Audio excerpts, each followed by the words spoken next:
Velina, as we continue on, yeah, just to remember certain terms you need to always pay attention to. And, again, these should be a review. Yeah, when we look at something like crown lands, again, like the word crown, yeah, whoever would be the head of the so-called Hawaiian kingdom, queen or king. These are lands that were reserved starting with Kamehameha III during the Mahele. Yeah, and in fact, it was his so-called private property as the mo'i, yeah, the king. And as it says in quotes, the inheritance is limited to the successors of the throne. In other words, when he passes on, he goes on to Kamehameha IV, and then Kamehameha V, and so on. Yeah, and so the idea, of course, crown lands would follow the crown up into the time of Queen Liliuokalani. But also, what's important, these lands were almost a million acres of land by the time of the overthrow. But in 1865, an important law was passed in the Hawaiian Kingdom that these lands would henceforth inalienable. Yeah, so you can look at the word inalienable, meaning you would not could be taken away. Yeah, and shall descend to the heirs and successors of the Hawaiian crown forever. And again, this was then codified in law during the Hawaiian Kingdom, and so the question of title of the crown lands has always been an issue. Yeah, these are lands that actually belong to the crown. Yeah, whoever or represented the so-called Hawaiian Kingdom government, and the last being Liliu o Kalani. Now, government lands are very related. So, if you remember going back to when lands were quieted out, the government through the royal patent process, these were lands that eventually became lands that were controlled for the Hawaiian Kingdom government. Yeah, many of these lands came about by being in lieu of commutation fees. Yeah, so these were the fees that, if you remember going back to title, yeah, and ahupua, for example, maybe you take something like Wailuku, yeah, where one third belonged to the crown, one third belonged to, or sorry, I should say the government, one third to whoever the ali'i was or konahiki, and one third belonged to the common tenant, the native tenant, the ho'aina. In order to quiet out the government out, you could either pay them off a one third value of their share of the land, or right, you could what would happen is you would give back a particular portion of land to represent the commutation fee that you would have paid. Yeah, so if most people back then did not have the cash, and so they would return a portion of the land, and so this is roughly how government lands ended up being about 900,000 acres of land. Much land also would then be resold later on and became hui lands, and that's for another thing. But to remember, when you think about government land, these are lands that were accrued by the Hawaiian Kingdom government. So roughly about 1.8, 1.9 million acres of land were both government and crown lands at the so-called time of the overthrow. Now, another important historical event that we must always pay attention to is the question of the Hawaiian Kingdom's status worldwide under international law. Is that the Hawaiian Kingdom wasn't just a sovereign nation state, recognized part of the family of nations. But what's interesting, Hawaiian Kingdom became a neutral state. Yeah, so neutral state, I mean, no different in Switzerland today, if you think about it. But from 1854 on, the Hawaiian Kingdom as a neutral state, and if you read some of the explanations of a neutral state, the Hawaiian Kingdom was afforded all the protection of international law. It helped establish the principles of neutral rights were enough to preclude any other independent state from infringing upon the sovereign neutral rights of the Hawaiian Kingdom. In other words, when people question how the Hawaiian Kingdom would lawfully be able to protect itself from alien invasion, well, the purpose of being a neutral state, in fact, it precluded that from occurring. That the question of it would not open, not even the process of how, and we can use the United States, how does the United States have the power to invade and to take title of land from a neutral nation state? That would be exactly like Switzerland. And so if you go back to world history, look at World War II, you'd realize, of course, that even Switzerland was protected under international law, and there was no mechanism under international law for a foreign state to take over that country. And so what provided Hawaii the protection under international law as a little tiny kingdom in the middle of the Pacific was the fact it was a neutral state. Now, after Kamehameha III dies, his Kamehameha IV, who's kind of like his nephew, basically, who's raised under his household, also is a grandson of Kamehameha, and he's married to Queen Emma. Queen Emma is also a Kamehameha, and she's also half Scottish herself. And he becomes so-called king. Um, he starts through 1854. Unfortunately, as you know, he dies in 1863. But he has a son, young son at 2 years old, Kaleopapa Kamehameha, who dies in 1862. The last real heir to the Hawaiian kingdom that was recognized as a Kamehameha who passes away. What I mean by heir is like direct. Yeah, you also have Pawahi, who's also an heir later on. But in regards to being the direct chain of heir would have been, yeah, as a child of Kamehameha. Therefore, um, beautiful man in the sense of a rulership. A lot of important things happening during the Hawaiian Kingdom, dealing a lot of the health issues, huge amounts of death, of course, occurring during this period, including things like leprosy. He and his wife, Queen Emma, using her own lands and value to go around collecting money from the streets of Honolulu from the people who using all their money to create a hospital, which becomes the Queen Emma Hospital. So when we think about Queen's Hospital today, this was a hospital that created was, to allow Hawaiians, the common person, to have access to healthcare. Yeah, so this is the first kind of national healthcare system by which the people would be serviced. So the issue over Queen's Hospital, which later on, I think in the 1920s, becomes a private entity, is something that's always been challenged in the fact that this is actually a hospital was constructed by not just the monarchy, but paid for by the people. And the lands itself was set aside purposely to provide a hospital for the common Hawaiian person out there.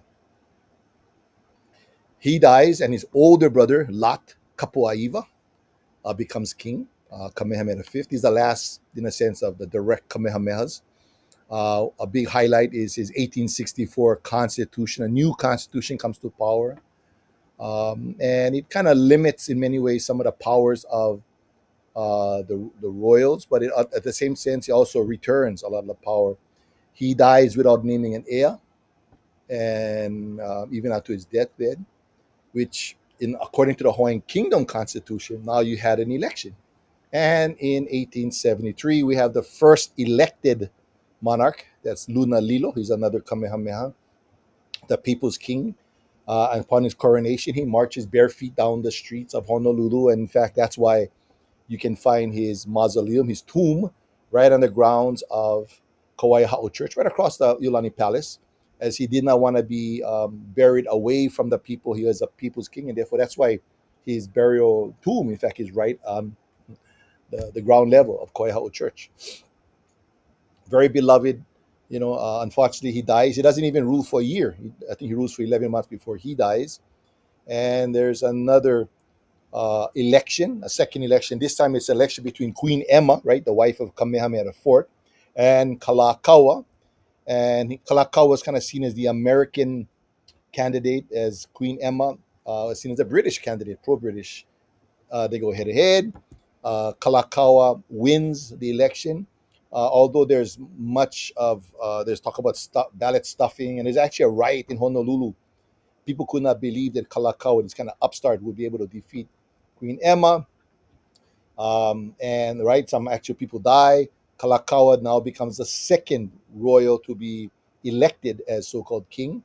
He's not a Kamehameha. He's from a different household, although he does come from high rank himself.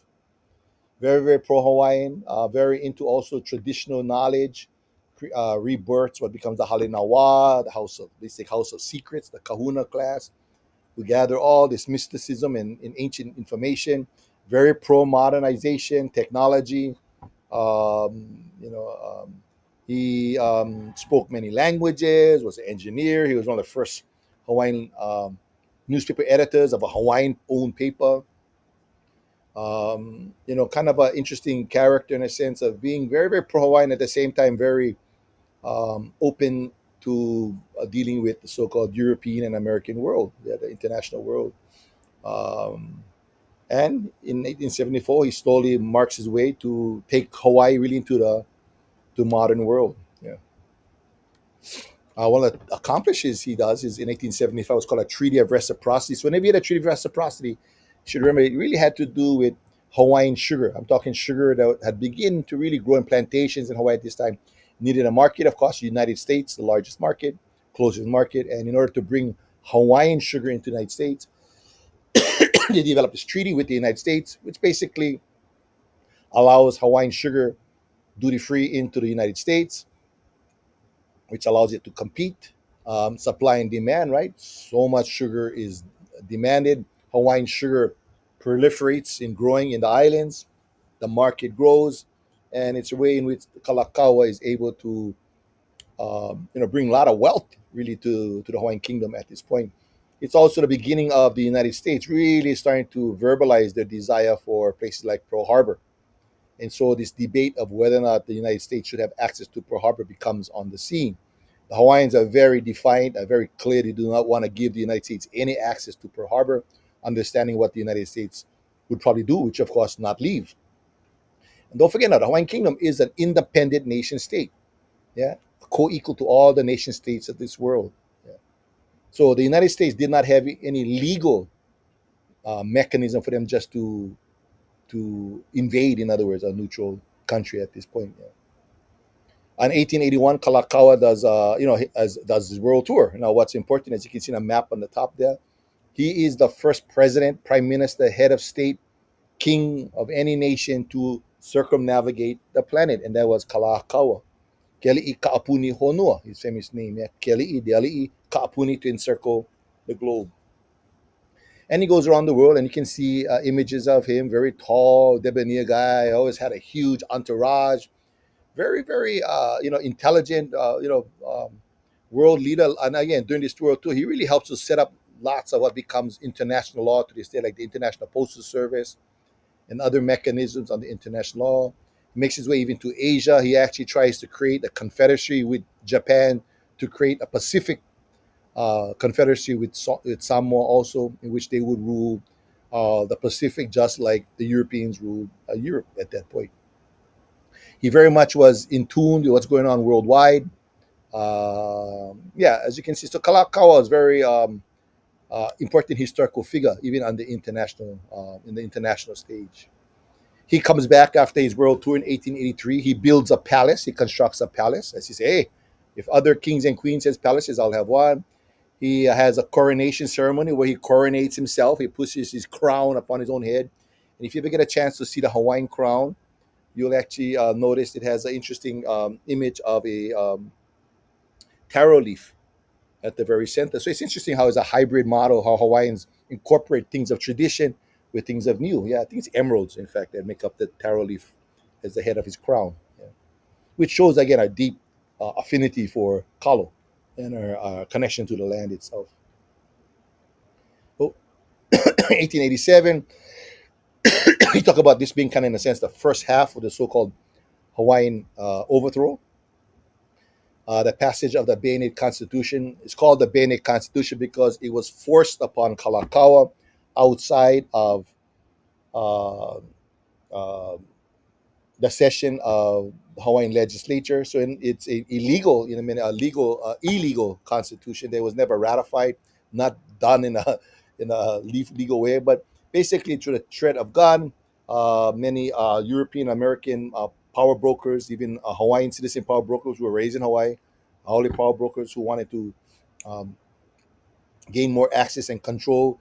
Who also, again, going back to the question, who wanted at that point to give up use of Pearl Harbor to the United States Navy as a quid pro quo, right? So now to continue on this idea that Hawaii could uh, send its commodity sugar into the United States. But by this time, demand is starting to lessen, right? More and more sugar is growing in the United States and the Caribbean. But the Haole elite in Hawaii have become very, very wealthy, and they want to continue this wealth, and so they're more than willing to give up Pearl Harbor. The Hawaiians very, very adamant, like, oppose it. So this becomes kind of the reasoning behind it. There's a tussle over political power. Hawaii is kind of thrown into a kind of recession at this time, and so the Bene Constitution is forced. There's actually a couple of attempts to reverse this constitution.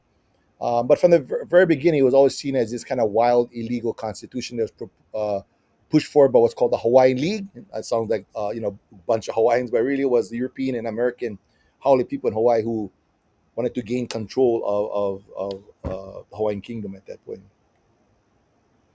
And so make sure you guys watch those other videos and readings. Act of War is the film. Uh, Pa'akeaupuni and all those readings kind of get real detailed into this period. Yeah. And actually, I'm just going to real quickly over some of the main points. 1891, after Kalakaua dies in San Francisco, a sad moment in history. His sister, who he names Liliuokalani, assumes the throne as appointed by Kalakaua. The first thing that she does is she wants to do a tour around the islands, and the reason for the tour is because of that bayonet constitution of 1897, and a couple of important details about that constitution we must remind ourselves was one, it really limited the power of the Mo'i, the executive branch. One was the Mo'i could no longer just simply select their advisors, yeah, their cabinet, and they would have to get approved. And second thing was also voting, whereby it allowed non-Hawaiian Kingdom subject citizens, in other words, someone from Germany and the United States who wasn't a citizen, could now vote in the election. So you can see it was looking to allow white foreigners the right to vote in Hawaiian elections. Severely also at the same time limiting native voting, in that they put into you had to have enough wealth. So now you had to have enough wealth just to vote was a new thing in Hawaii. So in other words, it alienated many poor Hawaiians from voting and allowed non-Hawaiians who weren't even subject citizens to vote. So you can clearly see who is being empowered and who is being disempowered. And this is the reasoning why Lily Oakland does a tour around the islands. And wherever she goes, you can read the accounts of the people constantly telling her to uh, uh, replace that 1887 constitution with a new constitution. This is what empowers Lily Oakland to want to push for a new constitution. Yeah.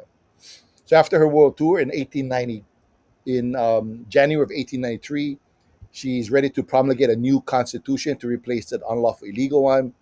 But this is when you have what's called the Committee of Safety, 13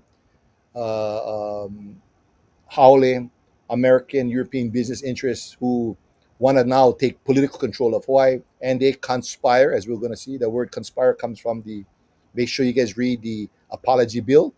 The apology bill gives you details about the event also. And these non Hawaiian residents want to overthrow the so called monarchy, the lawful government, and to replace it with oligarchical white control. Yeah, this is what happens in 1893. And the language of an act of war, as you should know from the film, an act of war, in fact, comes from um,